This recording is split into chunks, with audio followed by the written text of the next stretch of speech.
देखिए, आज हम लोग पढ़ेंगे नाइट्रिक अम्ल के औद्योगिक निर्माण की वर्कलैंड और आइड की विधि। इस विधि में होता क्या है, आप वायु लेंगे, वायु का मतलब नाइट्रोजन और ऑक्सीजन।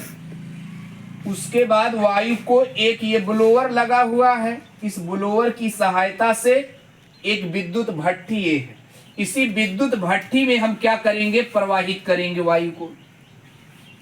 और ये विद्युत भट्ठी का जो ताप होता है वो 3500 डिग्री सेंटीग्रेड ताप होता है। और ये वायु की नाइट्रोजन और ऑक्सीजन गैस 3500 डिग्री सेंटीग्रेड ताप पर क्रिया करेंगे। कौन सी गैस बनाते हैं, नाइट्रिक ऑक्साइड। यानी विद्युत भट्ठी में नाइट्रिक ऑक्साइड गैस बन गई 3500 डिग्री सेंटीग्रेड ताप पर। अब नाइट्रिक ऑक्साइड गैस को हम लाते हैं, ये कूलर है, संघनित्र है, इसमें ठंडा करते हैं। और कूलर क्या करता है, ये संघनित्र क्या करता है, उस नाइट्रिक ऑक्साइड को 500 डिग्री सेंटीग्रेड ताप तक ठंडा कर देता है। और जब ये 500 डिग्री सेंटीग्रेड ताप तक ये कूलर ठंडा कर दिया, उसके बाद हम क्या करते हैं, उस नाइट्रिक ऑक्साइड गैस को लाएंगे, पानी से भरा हुआ एक बॉयलर है, उस बॉयलर में ले आएंगे। नाइट्रिक ऑक्साइड गैस को लाएंगे, ये पानी से भरा हुआ एक बॉयलर है, इस बॉयलर में लाएंगे।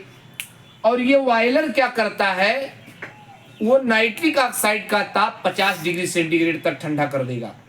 नाइट्रिक ऑक्साइड का ताप जब 50 डिग्री सेंटीग्रेड ये बॉयलर कर देगा, उसके बाद हम क्या करेंगे, उस नाइट्रिक ऑक्साइड गैस को, ये देखिए ऑक्सीकारक स्तंभ है, उस नाइट्रिक ऑक्साइड गैस को हम ऑक्सीकारक स्तंभ में लाते हैं। और ऑक्सीकारक स्तंभ में जब लाते हैं तो ऑक्सीकारक स्तंभ में ये नाइट्रिक ऑक्साइड वायु से ऑक्सीजन से क्रिया करके नाइट्रोजन डाइऑक्साइड बनाता है। ये नाइट्रिक ऑक्साइड ले आए, ऑक्सीकारक स्तंभ में भेजे, और नाइट्रिक ऑक्साइड वायु से क्रिया करके, वायु से क्रिया करने के बाद ये क्या करता है, नाइट्रोजन डाइऑक्साइड गैस बनाता है। अब ये नाइट्रोजन डाइऑक्साइड गैस को हम क्या करेंगे, ले आएंगे नीचे से एक अवशोषण कक्ष है, इस अवशोषण कक्ष में नीचे से भेजेंगे। और ऊपर से उसमें जल गिरता रहता है, बीच में क्वार्टज भरा होता है। तो ये नाइट्रोजन डाइऑक्साइड, ये जो जल है, ये दोनों क्रिया करते हैं इस अवशोषण कक्ष में।